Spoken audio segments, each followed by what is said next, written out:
best film with a single gender cast, or an almost single gender cast? Coupe de Femme. It's the French version of The Women. And the best part in it, I'll have to give a spoiler because it's hard to find, but there's a lesbian character, and the way it comes out that she's lesbian is that she's reading Baudelaire.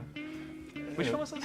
Club de Femme, Women's Club, it's called. Oh, I haven't even heard of it. It's amazing. There's not a single. There's the male characters, but you never actually see them. Like you might see their shoe, or you might hear a voice, but they're never actually shown on screen. Does it feel like a gimmick the way they do that? Oh, totally. It's a totally gimmick. And the thing is, it has all these kind of thinly veiled kind of cheesecake things with like the women in the bathing suits like hitting the beach ball back and forth. I mean, so whereas like the women actually is kind of actually a feminist film, this is like very much a kind of exploitation art house version of the women. Of the women, that would be on my list too, though. All right, I have a good one because it's one of my favorite movies of all time, actually, which is the John Carpenter's version of The Thing, which is a great single-gender movie. And the original had women in it, had a couple women in it, and I think one of the first things he did was kick them out. I was gonna say like almost any war film is usually all male. That's true. With there's several exceptions, but you know, like a lot of like Sam Fuller films are just like all a bunch of guys. Unless they find And some kind Wake of a Island saloon. is totally Fixed Bayonets is all. I mean, like, right. they'll squeeze in like a woman in like the Big Red One or something like that. But also another all woman. But not film. contemporary war films. They almost always have I think like if one or it's two like female throwbacky cast one, members. I think if it's like an old timey kind of a war film. Also, 8 Women. Speaking of women. Oh, that's genius. As well as Owen's Oh, film. that's great. It's like Yeah. all women and a male director. Yeah. So. The one I could think of, and it's not technically all women, but it is essentially an all-women film, is Born in Flames by Lizzie Borden, Oh, yeah, which I saw, and it's a movie that you see in college. But I really recommend anybody that is not in like a film program to just go seek this movie out.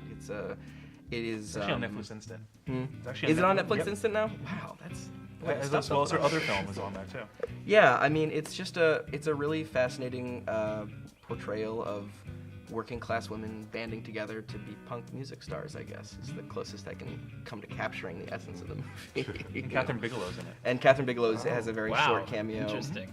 And some very, very unknown punk ladies, with some really good music. I mean, there's like really good, like, I don't know if you call it like No wave? no-fi, no wave. Yeah, well, no-fi is what they would call it now, I guess. No wave stuff, The Warriors is a great male movie, although it has a female gang in it. There's also a token love interest that pops in when they get to that one neighborhood. Oh, that's right. Yeah. Yeah. She trails with them. Yes, also, that's right, Mercedes Mercy. Ruehl is in it briefly. Yes, that's right. She captures James Remar. Still very, very testosterone heavy film. Yeah. I I mean, that thought would be there's another no- list. I thought there's like no a shortage of really- mostly male or all Yeah, male yeah. films. It's kind of Really interesting that there's like Western rarity to films. find films that are all women, but I just thought of another all-female film, Yeah. Bitter Tears of Petra von Kent by Fassbender. Oh, really? I didn't know There's that like was all female. 3 or 4 characters and all female. Huh. And they never leave that one room, which is why it's so easy. Most of the single-gender movies isolate the characters in some way, I guess. what do you mean nice? Like they put them in one room.